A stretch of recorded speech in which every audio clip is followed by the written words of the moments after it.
The bridge of USS Yorktown was quiet except for the steady hum of life support systems. Jason Miller sat at his communications station, running his fingers across the control panel as he scanned for signals. It was Oro 300 hours ship time, and most of the crew was asleep. The night shift was always peaceful out here, 12 light years from Earth. "Anything interesting out there?" asked Hannah Brooks from the captain's chair. She sipped her coffee and glanced at the main view screen showing the endless stars. "Just the usual background chatter, Captain," Jason replied, adjusting his headset. "Mining ships reporting their daily status, a few cargo haulers asking for weather updates at their next ports." A sudden burst of static cut through the silence. Jason's fingers flew over his controls trying to clean up the signal. "What is that?" Hannah asked, sitting forward. "Unknown transmission, Captain. It's not like anything in our database." Jason frowned as he worked to isolate the signal. "The frequency is way outside normal human comm ranges." Kate Sullivan, the ship's xenolinguist, rushed onto the bridge still in her pajamas. She had been sleeping in the quarters nearby when the automated systems alerted her to the unusual communication. "Let me hear it," she said, putting on a spare headset. The signal played again, filled with screeches, and what sounded like words distorted by distance and interference. Kate listened intently, her eyes closed in concentration. "Pause it right there," she said after a minute. "Play it back at half speed." Jason did as instructed. This time, between the static and alien sounds, they could hear something that made their blood run cold. "Genocide, they're attacking, please help us." "Where's it coming from?" Hannah demanded, gripping her armrest. "Triangulating now," Jason said, typing rapidly. "It's coming from the Kepler 452b colony." Hannah felt her heart sink. Kepler 452b was one of their newest mining colonies, established 3 years ago. She had friends there, people she had served with. The colony wasn't supposed to contact anyone unless it was an emergency. "When was their last regular check-in?" she asked. 6 months ago, Kate said, pulling up the colony records on her tablet. According to this, they went radio silent after routine systems maintenance. Star Command assumed their communications were down for repairs. Hannah activated the ship-wide intercom. "All senior officers report to the bridge immediately. This is not a drill." Within minutes, the bridge filled with sleepy but alert officers. Hannah quickly explained the situation. "The signal is definitely from Kepler 452b, Jason confirmed. "But I'm picking up other signals now too. They're fainter, more distorted." "Can you clean them up?" Hannah asked. "Working on it." Jason's fingers moved across his console. Another voice came through, this one clearer. "Day 14 of the attack. They won't stop. They're using our people as... Oh God, they're coming..." The transmission ended in screams and static. "Get me Admiral Carter," Hannah ordered her first officer, Commander Logan Carter. "Priority 1. While they waited for the secure connection to establish, Kate continued analyzing the fragments they had received. "Captain," she said hesitantly, "I think I'm identifying words from multiple languages. Human languages, German, Spanish, Mandarin, all mixed together. That's not possible unless the colony has been compromised," Hannah finished. "How many people were stationed there?" "According to the latest reports, 2,400 civilians," Logan said, reading from his tablet. "Miners, scientists, their families, plus support staff." The main screen flickered to life, showing Admiral Stephen Carter in his office at Star Command headquarters. His face was grave. "Captain Brooks, what's the situation?" Hannah quickly outlined what they had discovered. As she spoke, she could see the Admiral's expression growing darker. "Admiral, we need orders. We're the only ship in range." Stephen Carter was silent for a moment, staring at something off-screen. When he looked back, his decision was clear. USS Yorktown is to proceed to Kepler 452b immediately. Use maximum warp speed. Your mission is to investigate, provide aid if possible, and report back on what you find. "Understood, sir. But what about weaponry? Should we prepare for combat?" The Admiral hesitated. "The colony had no enemies that we know of. This might be some kind of equipment malfunction, mass hysteria, or..." He paused. Prepare for anything, Captain. But remember, your primary objective is investigation and rescue. The transmission ended. Hannah turned to her helm officer. Set course for Kepler 452b, maximum warp. Andy, get security ready, full battle preparations. Andy Fisher, the security chief, nodded and started organizing his teams. The bridge burst into activity as the crew prepared for what might be their first real combat mission. Captain, Frank Davis, the chief engineer, said over the intercom, "If you want maximum warp, I'll need to push these engines beyond their normal specs. We might damage them." "Do it, Frank. Those people need us." As the USS Yorktown jumped to warp speed, leaving a trail of distorted starlight behind it, nobody noticed the small device attached to the hull. It had been there for months, waiting. Now it started transmitting its own signal, a signal that would change everything. In her quarters, Samantha Lee, the medical officer, began reviewing emergency triage procedures. She had a feeling they would need them. The fragments of the transmission kept playing in her mind. Genocide, attacking, help us. What could possibly attack a human colony light years from any known civilization? And more importantly, what kind of enemy would the USS Yorktown face when they arrived? As the ship hurtled through space toward Kepler 452b, the crew steeled themselves for whatever horrors awaited them. In the vastness of space, a rescue mission was about to become something far more sinister. The journey would take 4 days at maximum warp. 4 days for the crew to prepare. 4 days for whatever was attacking the colony to finish its work. 4 days until humanity would discover that in the dark void of space, they were not the apex predators they had believed themselves to be. 4 days passed in a blur of preparations and growing tension. The crew of USS Yorktown worked around the clock, running combat simulations and studying every scrap of information about Kepler 452b. Rachel Murphy, the science officer, hardly slept as she analyzed the strange signals they continued to receive. "Captain, we're approaching the system," the helm officer announced. Hannah Brooks stood from her chair. "Drop us out of warp at the edge of the system. Let's take a careful look before we get too close." The stars stopped stretching and returned to their normal pinpoints of light. Ahead of them, the orange glow of Kepler 452 filled a portion of the view screen. "Long-range sensors active," Rachel reported, searching for the colony's signal beacon. A minute passed, then another. "Rachel, I'm not getting anything, Captain. The beacon should be broadcasting constantly. It's like it doesn't exist." "Visual scan," Hannah ordered. The main screen zoomed in on the planet. What they saw made several crew members gasp. Dark spots covered the usually green and blue surface of Kepler 452b. From orbit, they looked like scars across the planet's face. "Those aren't natural," Kate Sullivan said, studying the images. "Those are burn patterns. Massive ones." "Take us into standard orbit," Hannah ordered. "Passive sensors only. I want to know what we're dealing with before we announce our presence." As they approached the planet, more details became visible. The colony's main settlement, which should have been a bright cluster of lights even during daylight hours, was dark. Secondary sensors revealed the terrible truth.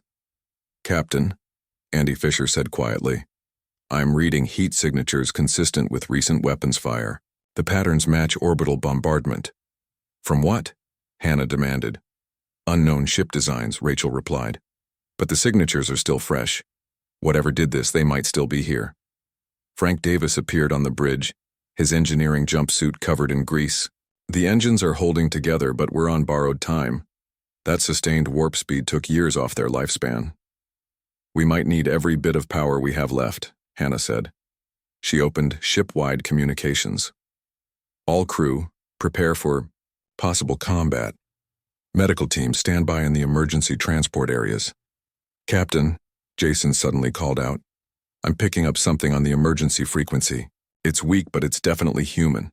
Put it through." Static-filled voices crackled through the speakers. "Anyone receiving? Colony Administrator Amy Johnson. We're in the underground bunkers. Maybe 600 of us left. They're still hunting us."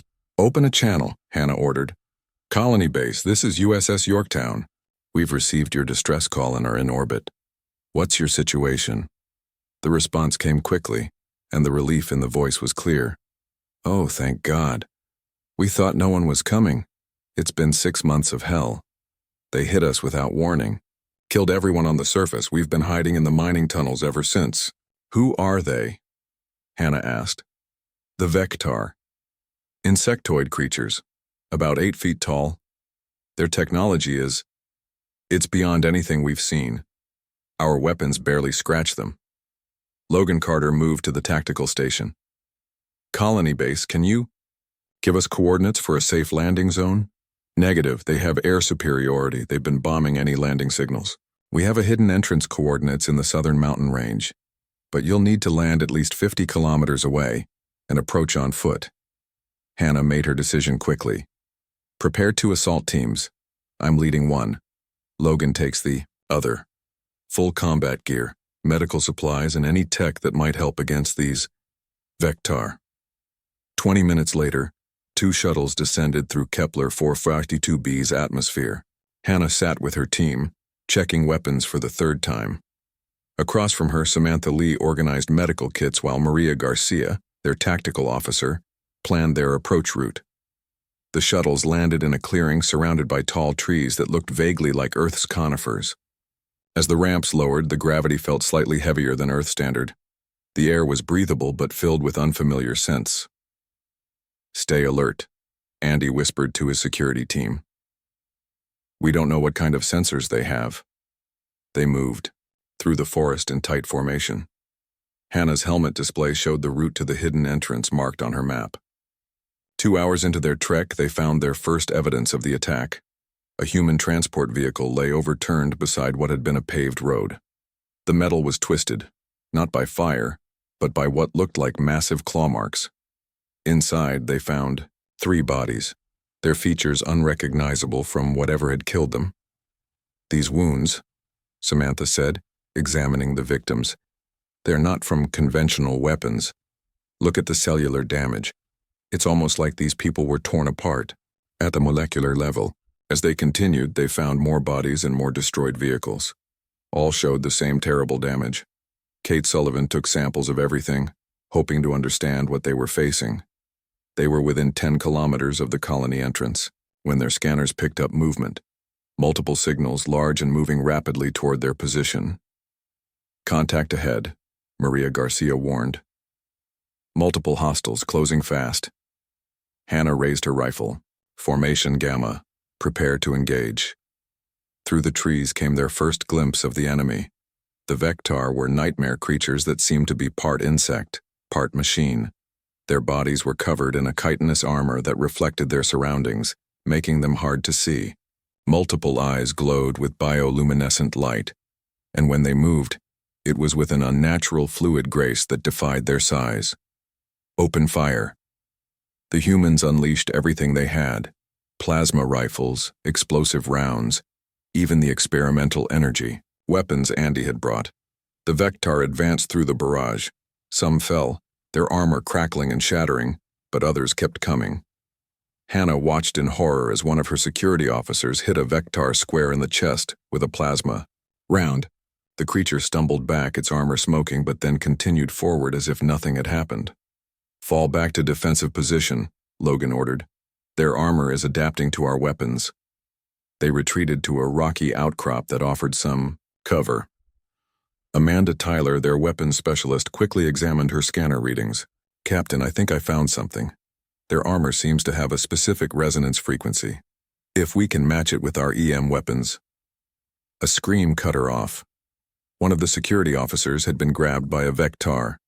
Its claw-like appendages held him as smaller tentacles extended from its arms, penetrating his body armor. The officer's body convulsed before falling lifeless to the ground. They're harvesting genetic material, Rachel said with horror. They're studying us while they kill us. Hannah made a decision that would haunt her for the rest of her life. All teams, retreat.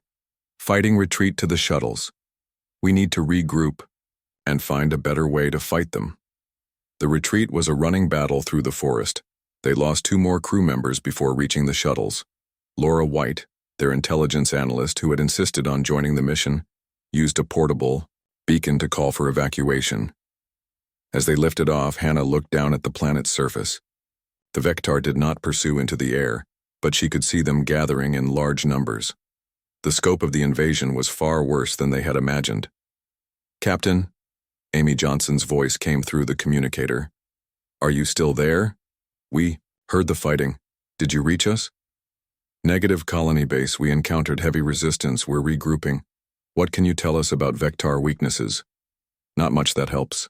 We discovered they don't like extreme cold. But that's impractical as a weapon. They seem to communicate through some kind of electromagnetic field. When we finally brought one down, we found its internal organs were partially technological. They're a fusion of biology and cybernetics." Back aboard USS Yorktown, the survivors gathered in the conference room. Paul Stevens, who had joined the medical team for the mission, presented his findings. "The genetic harvesting we witnessed wasn't random. They're collecting samples, studying our DNA. But here's what's terrifying. In the samples I recovered, I found human genetic markers that have been altered. They're not just studying us, they're adapting themselves to our biology." Hannah looked at the faces around the table. Her crew was scared, and they had every right to be. They had lost 5 good people in less than 3 hours of combat. "We need reinforcements," Logan said. "The Yorktown alone can't handle this." "The nearest fleet ships are weeks away," Hannah replied. 600 colonists don't have weeks." "Then we need a different approach," Kate suggested. "Learn their language, try to communicate. Maybe there's a reason for this attack." "With what we've seen," Andy challenged, "they're killing machines that use our people as test subjects for biological weapons." The debate continued, but Hannah's mind was already working on a different problem. If standard weapons couldn't defeat the Vectar, and if more were coming, they needed something else. Something no one had mentioned yet, though it lurked in the back of every military officer's mind. Deep in USS Yorktown's restricted database was information about experimental weapons projects that had been classified and buried after the horrors of the First Contact War, projects like Omega. As her crew planned conventional tactics, Hannah wondered if conventional thinking would be enough. The clock was ticking, and the Vectar seemed to have every advantage in this war. The question wasn't whether they could save the colony anymore. The question was whether they could save humanity itself from this new threat lurking in the stars. In the depths of USS Yorktown's engineering section, Lieutenant James Connor had been awake for 26 hours straight. His eyes were red, his hair disheveled, but his hands remained steady as he examined the scrap of Vectar technology they had managed to recover. "Fascinating," he muttered to himself. The electromagnetic field acts as both a shield and a communication medium. Amanda Tyler watched over his shoulder. As the weapons specialist, she'd been studying the combat data they had collected. Their armor adapts to kinetic impacts, absorbs energy weapons, and regenerates minor damage. Nothing we have can penetrate it consistently. "What if we don't try to penetrate it?" James asked. "What if we use its own properties against it?" Frank Davis joined them, carrying 2 cups of coffee. "Talk to me, James." "We need something that works." "The EM field they generate," James explained, pulling up his calculations on the holographic display. "It operates on specific frequencies. If we could find the resonance frequency, we might be able to overload their systems." "With what?" Amanda asked. "Our weapons can't generate enough focused EM energy." "Not our weapons," Frank said slowly. "But what about our medical scanners? They produce precise EM signatures for different body parts." The 3 of them looked at each other as the idea took shape. "If we modify the medical scanners to output concentrated EM pulses at the Vectar's resonance frequency..." James trailed off, already running the calculations. "It might work," Amanda finished.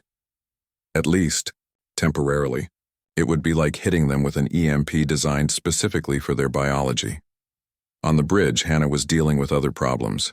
Maria Garcia had just finished her latest tactical analysis, and the news wasn't good.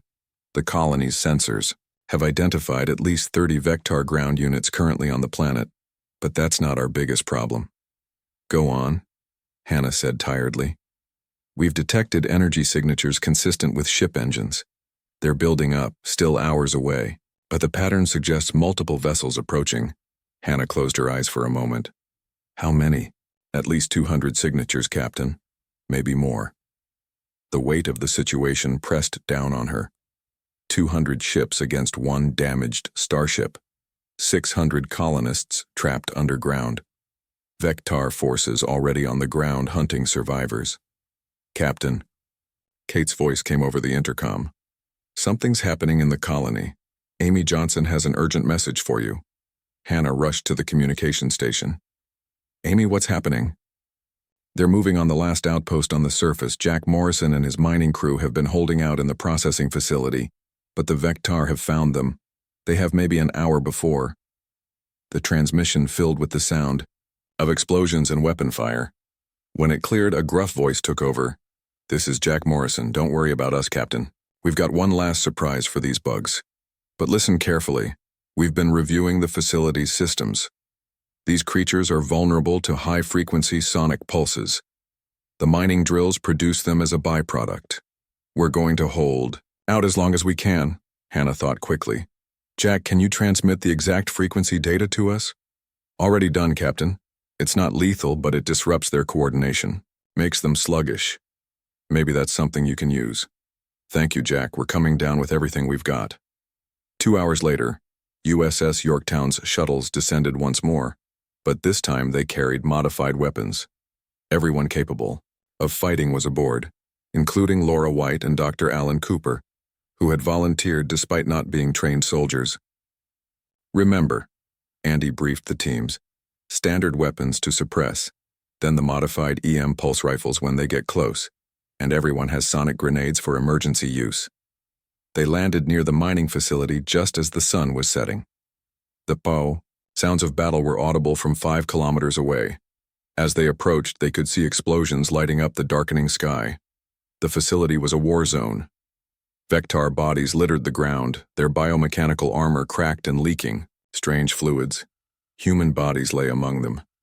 Jack Morrison's people had fought to the last person.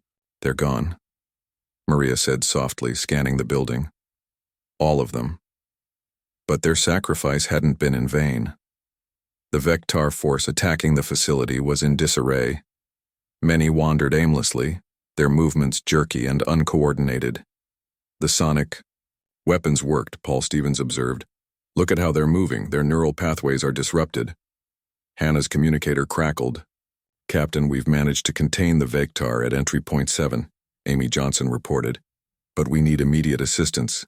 They're trying to breach our final defenses. All teams, move to the underground entrance.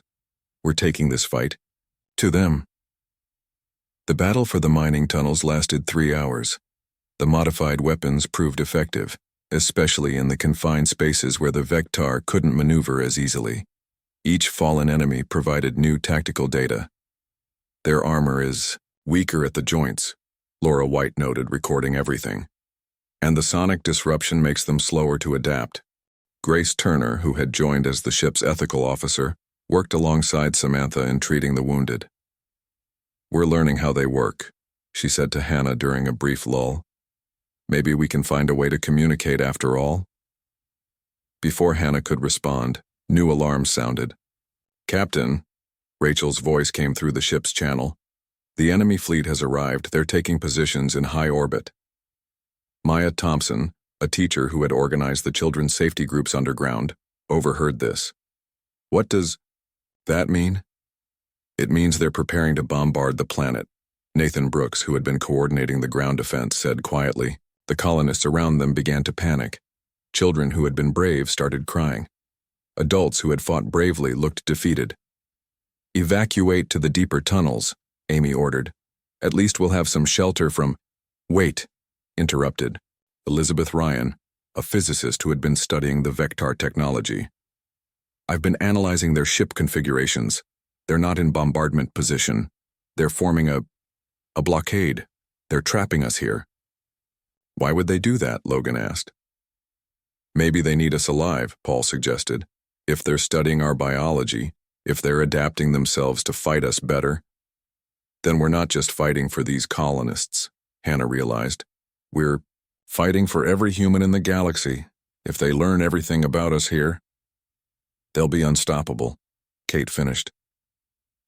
Derek Young, who had been monitoring communications, spoke up. Captain, I've been reviewing old military protocols. There's something I need to tell you privately. It's about Project Omega. Hannah felt her blood run cold. She had been hoping to avoid this conversation, but now it seemed inevitable. Not here, she said quietly.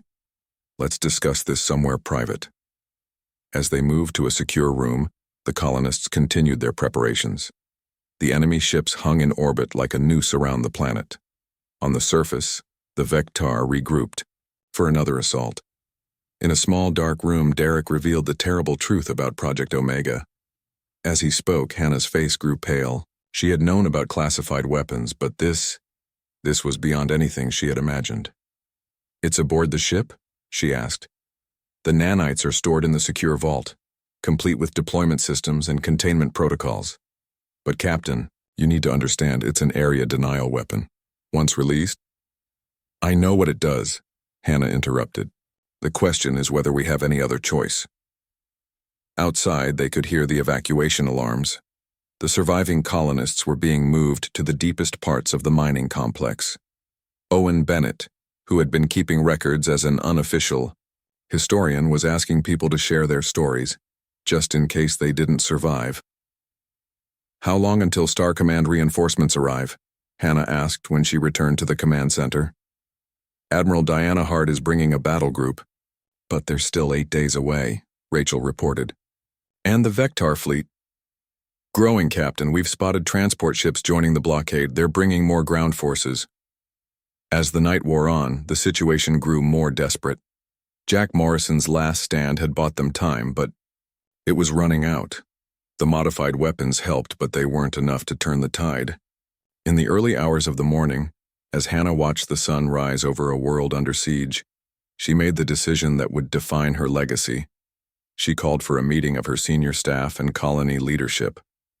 We have 200 people combined between the colonists and our crew, she began. We're facing an enemy with superior technology, superior numbers, and who appear to be studying us for future conquests. What are you saying, Captain? Amy asked, though her tactical experience told her what was coming. I'm saying that if we die here, if this colony falls, the Vectar will learn everything they need to know about fighting humans, and then they'll be unstoppable. So what do we do? Jack Henderson, a mining supervisor, asked. Hannah looked at Derek Young, who nodded almost imperceptibly. We make sure they don't get the chance to learn. We fight with everything we have. Every weapon, every tactic, every last resource. Including Project Omega? Logan asked quietly. The room fell silent. Most of the colonists had no idea what Project Omega was, but the military personnel knew enough to understand the gravity of what Hannah was considering. Including Project Omega, Hannah confirmed. But understand this, once that genie is out of the bottle, there's no putting it back. The choice we make now will echo through eternity. Then perhaps, Grace Turner said, we should try more time to communicate with them, to understand why they're doing this. And if they refuse, Andy challenged, then at least we'll know we tried everything else before resorting to that, Grace replied. Hannah nodded slowly. One last attempt at communication. One final chance to avoid what Project Omega represents. But if they refuse, if they continue their assault, she didn't need to finish the sentence. Everyone in the room understood what was at stake. As they prepared for what might be either first contact diplomacy or the greatest moral failure in human history, the weight of their decision pressed down on all of them. The choice between survival and damnation had never been more stark. Above them, the Vectar fleet waited like predators circling wounded prey. On the surface, their ground forces massed for another assault. And deep in USS Yorktown's secure vault, Project Omega waited in its containment unit, humanity's darkest secret, created in another war, now ready to be potentially unleashed in this one. The dawn of a new day brought no comfort. Only the terrible knowledge that whatever decision they made would change humanity's place in the universe forever. The communications center buzzed with activity as Kate Sullivan prepared for humanity's first real attempt to contact the Vectar. She had spent the night analyzing their communication patterns, searching for a way to bridge the gap between species. "We're using multiple frequencies," she explained to Hannah. "Visual, audio, mathematical patterns, even the electromagnetic signatures they seem to use internally." "What are we telling them?" Deputy Director Alan Cooper asked, observing from the side. "We're offering to stop fighting if they'll leave the colony alone. We're asking why they attacked us." "And if they don't respond?" Hannah's jaw tightened. "Then we'll know they're not interested in talking." The message was broadcast to all Vectar units in range. For 30 minutes, silence answered them. Then, as if through static, a response came through their speakers. Submit, assimilate, evolve. 3 words that chilled everyone to the bone. "Can we ask for clarification?" Hannah demanded. Kate nodded and composed a more detailed query about what those words meant. Submit equals end resistance. Assimilate equals genetic incorporation. Evolve equals. The translator struggled with the concept before settling. "Chansiorni consume to become better." Maria Garcia looked up from her tactical display. "Captain, they're not stopping their advance during this conversation. They're still coming." "Ask them what happens if we refuse to submit," Hannah ordered. The answer came faster this time. "You joined the previous. They did not submit. They are consumed. Now we understand humans better." Elizabeth Ryan gasped. "They're saying they've done this before." "To other humans?" "Colony ships," Dr. Paul Stevens whispered. "The ones that disappeared 2 years ago. The exploration vessels that never returned. They weren't lost to accidents or navigation errors. They were test runs," Logan concluded grimly. "Ask them to leave," Hannah said. "Tell them we'll submit if they withdraw their fleet and leave our colony alone." The response was immediate. "Cannot leave. Must understand all humans. Must evolve beyond you." With those words, communication ended. No matter what frequencies Kate tried, the Vectar were done talking. "They're not just hunting us," Amy Johnson said, looking at the medical data they'd gathered. "They're hunting humanity itself. They want to understand everything about us so they can become superior versions of us." In the secure vault below, Derek Young checked the containment systems for the 5th time that hour. Project Omega consisted of 3 containers of nanites, each smaller than a textbook, but containing enough weapons to theoretically consume every organic molecule on the planet. The activation sequence requires 3 command codes, he explained to Hannah when she came down to inspect the vault. "You have one, I have the second, and Star Command holds the third." "And the safeguards?" "Once deployed, they replicate using any carbon-based matter as raw material. They're programmed to distinguish between human and non-human DNA, but..." He hesitated. "But the program is old," Hannah finished. "From the first contact war. We never tested it extensively because even the test runs were deemed too dangerous." "There's more, Captain. The vaccine exists." Hannah stared at him. "The vaccine? For Project Omega?" "It was developed alongside the weapon. Standard protocol required it. But even with the vaccine, exposure to the nanites could cause mutations, sterility, or worse. And without the vaccine, everything organic on this planet would be broken, down to its component molecules within days." Above them, alarm sounded. A new wave of Vectar was attacking the colony entrance. This time they were using different tactics, as if they had learned from every previous engagement. "They're adapting to our sonic weapons," Andy reported from the Battle Command Center. "The electromagnetic pulses are working, but they're changing their approach patterns." "We're running low on modified weapons," Amanda added. "We can't produce them fast enough." Hannah made her way to the observation point. Through the reinforced windows, she could see the surface battle. Vectar warriors moved in precise formations, their biomechanical forms gleaming in the artificial lights. Human forces fought back with a desperation born of survival. Maya Thompson was there organizing the evacuation of wounded fighters. "We've lost 16 more today," she reported quietly. "The children are asking questions I can't answer." "What questions? Why are they doing this? Will anyone come to help us? Are we Going to die here? Sarah Blake, the colony's records keeper, had been documenting everything. Captain, I've analyzed their attack patterns. They're systematically testing every defense we have. Every engagement teaches them something new. Like a scientist studying lab specimens, Grace Turner added bitterly. Captain? Rachel's voice came through the intercom. Admiral Hart's battle group is trying to contact us. They're still 7 days out, but they've picked up something on long-range sensors. In the communication room, the holographic display showed Admiral Diana Hart's grim face. Captain Brooks, our deep space network has detected gravitational anomalies. The Vectar are bringing reinforcements. We're estimating at least 3 times their current fleet size. 3 times? Hannah did the math. That's over 600 ships. That's not all. We're detecting similar anomalies near other human colonies. Kepler 452b isn't the only target. It's the test site. The weight of this revelation hit everyone in the room. If this was just a testing ground, if they were studying human defenses and weaknesses before a larger assault.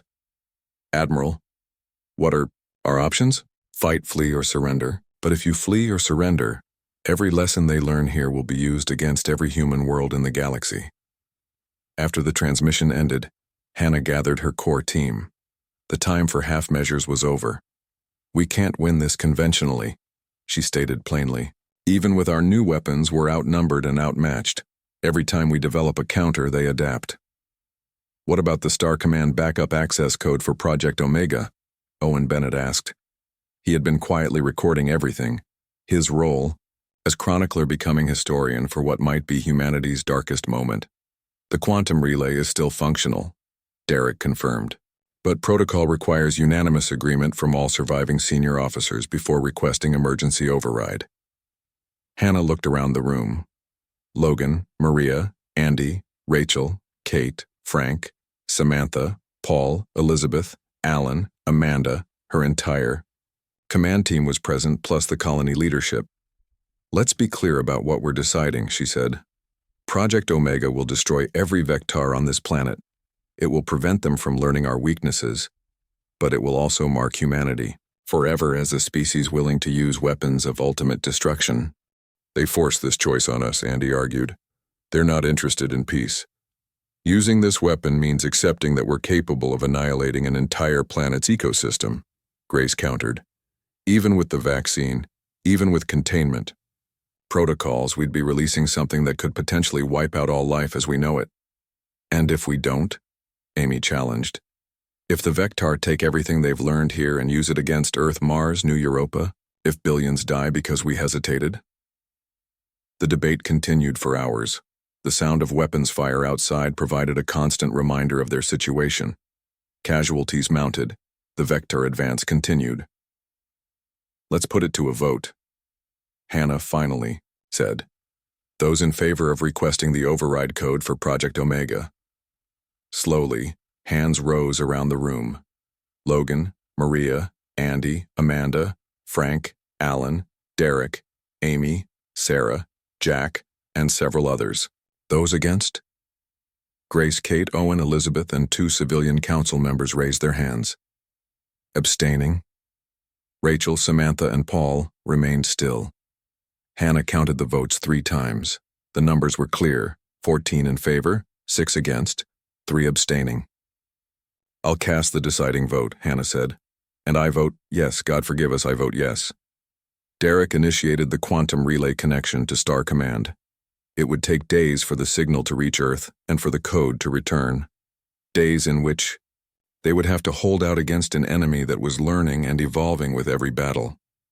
Captain, Kate said afterward, I respectfully request to lead one more mission to the surface, to gather as much data as possible about their biology, their technology, everything we can learn before we destroy them all, Hannah finished.